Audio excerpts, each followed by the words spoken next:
एक बलूच महिला जिसने प्रधानमंत्री नरेंद्र मोदी को अपना भाई कहा था, एक बलूच महिला जिसने मोदी से मदद मांगी थी, एक बलूच महिला जो कि साहसी और निडर थी और एक एक्टिविस्ट भी थी। जी हां, वो अब इस दुनिया में नहीं है। उनका शव बरामद हुआ कनाडा से। एक बार फिर पाकिस्तान ने अपने अधिकारों के लिए उठती हुई आवाज को कुचल दिया है। एक बार फिर पाकिस्तान ने अपनी तानाशाही को स्थापित किया है। आखिर कौन है ये बलूची महिला? आखिर क्या था इनका स्ट्रगल? आखिर क्या है बलूचिस्तान का पूरा इशू? आज हम आपको इन सब बातों के बारे में डिटेल में बताएंगे। नमस्कार, मैं हूं अंशिका शर्मा और आप देख रहे हैं मसले दुनिया के। जिस महिला की मैं आपको आज कहानी सुनाने जा रही हूं, उनका नाम है करीमा बलूच। तो आइए हम जानते हैं क्या थी इनकी कहानी। कहते हैं कि दमन के खिलाफ आवाज उठने में देर भले हो, लेकिन जब वो आवाज अपनी परवाज पाती है तो बदलाव निश्चित रूप से दिखाई पड़ने लगते हैं।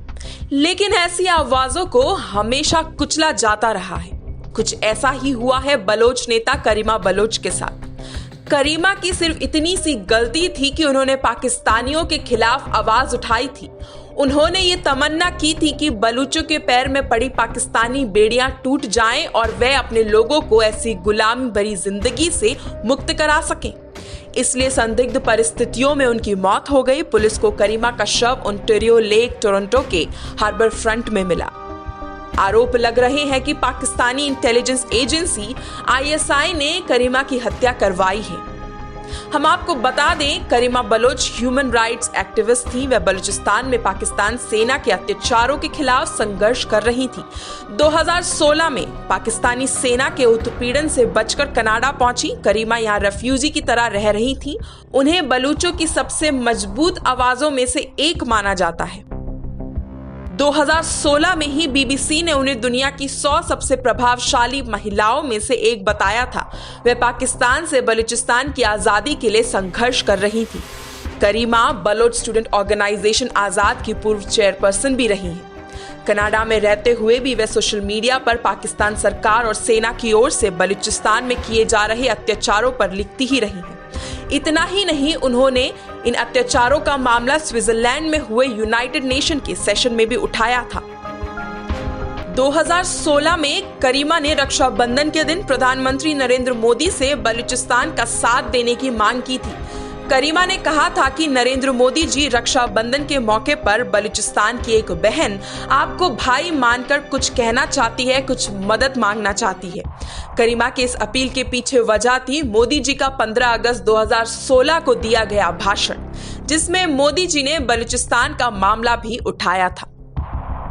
अगर हम बात करें बलूचिस्तान के इतिहास की, तो ये बहुत ही दर्दनाक रहा है। बलूच अलगाववादियों और पाक सरकार के बीच इस विवाद की शुरुआत पाकिस्तान के निर्माण के कुछ समय बाद ही हो गई थी। अप्रैल 1948 में पाक सेना ने मीर अहमद यार खान को जबरन अपना राज्य कलात छोड़ने पर मजबूर कर दिया था। उनसे कलात की आजादी के खिलाफ एग्रीमेंट साइन करवा लिए गए, लेकिन मीर अहमद के भाई प्रिंस अब्दुल करीम खान नहीं चाहते थे कि बलूचिस्तान का 23% क्षेत्र पाकिस्तान के अधीन हो।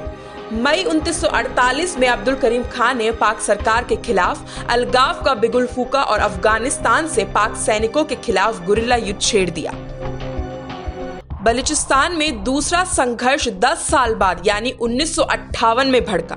इसका कारण नवाब नवरोज खान द्वारा एक इकाई नीति के विरोध में हथियार उठाना था। वे नहीं चाहते थे कि बाकी प्रांतों की तरह बलूचिस्तान पर सरकारी नियंत्रण हो। उनको डर था कि इससे कबीलाई सरदारों के अधिकार कम हो जाएंगे।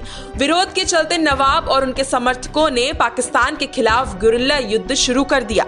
बलूचिस्तान के लोग अपने अधिकारों के लिए और स्वतंत्र जीवन बिताने के लिए हमेशा से संघर्ष करते आए हैं, लेकिन आज भी किल एंड डंप की रणनीति बना रखी है कि अगर कोई भी अपनी आवाज उठाएगा तो या तो उसको गायब कर दिया जाएगा या फिर उसको मार दिया जाएगा।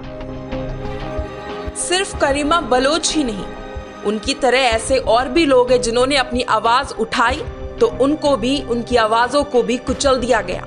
स्वीडन में रह रहे पाकिस्तान के निर्वासित पत्रकार साजिद हुसैन का शव भी कुछ इसी तरीके से फायरस नदी में मिला था।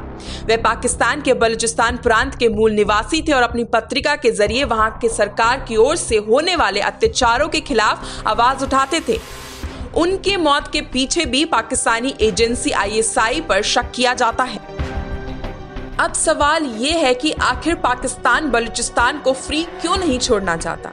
दरअसल बलूचिस्तान प्राकृतिक संसाधन बहुल इलाका है और इन संसाधनों का इस्तेमाल राजनेता अपने अपने स्तर पर करते आए हैं। स्थानीय लोग गरीबी, अशिक्षा और बेरोजगारी से ग्रसित हैं। यही वजह है कि बलूचिस्तान के लोग लगातार अत्याचार के खिलाफ आवाज उठाते रहते हैं और पाक सरकार और सेना मिलकर उन पर अत्याचार करती रहती है और उनकी आवाजों को बेरहमी से कुचल देती है। दूसरा सवाल ये उठता है कि भारत कभी खुलकर बलूचियों के मसले पर आगे क्यों नहीं आ पाए।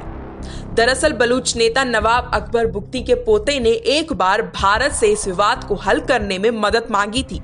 तभी से पाक भारत पर अलगाववादियों की मदद के आरोप लगा रहा है। पाक सरकार सबूत के नाम पर कुछ झूठी कहानियां और दस्तावेज भी पेश करता है।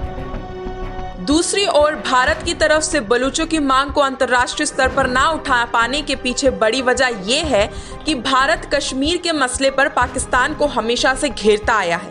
अगर भारत बलूचियों के मसले पर कोई कदम आगे बढ़ाता है तो पाकिस्तान को भारत पर आरोप लगाने का मौका मिल जाएगा। दरअसल पाकिस्तान बलूचिस्तान को अपना आंतरिक मामला बताता रहा है, जैसे कश्मीर को भारत। शायद इसीलिए भारत बलूचिस्तान के मसले पर खुद को ज्यादा शामिल नहीं करता है। तो अब देखना होगा कि आखिर कब तक पाकिस्तान बलूचों को ऐसे ही कुचलता रहेगा। कब तक बलूच चैन की सांस नहीं ले पाएंगे। क्या कभी इसका कोई उपाय निकल पाएगा या ऐसी ही दर्दनाक खबरें हमें मिलती रहेंगी।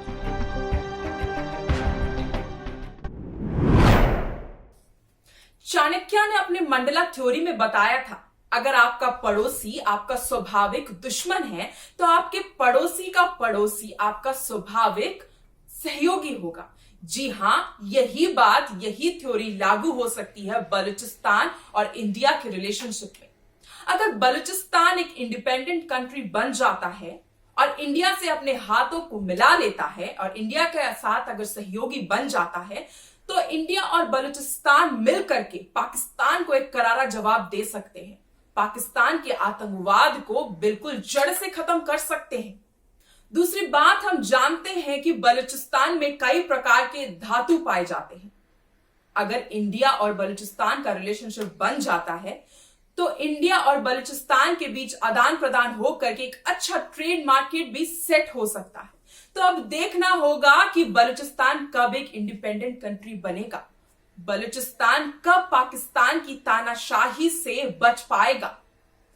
बलूचिस्तान और इंडिया मिलकर के कब पाकिस्तान के आतंकवाद को खत्म कर पाएंगे। ऐसे ही कुछ दुनिया के मसलों के बारे में देखने और जानने के लिए जुड़े रहिए हमारे साथ। So thank you for watching and good bye.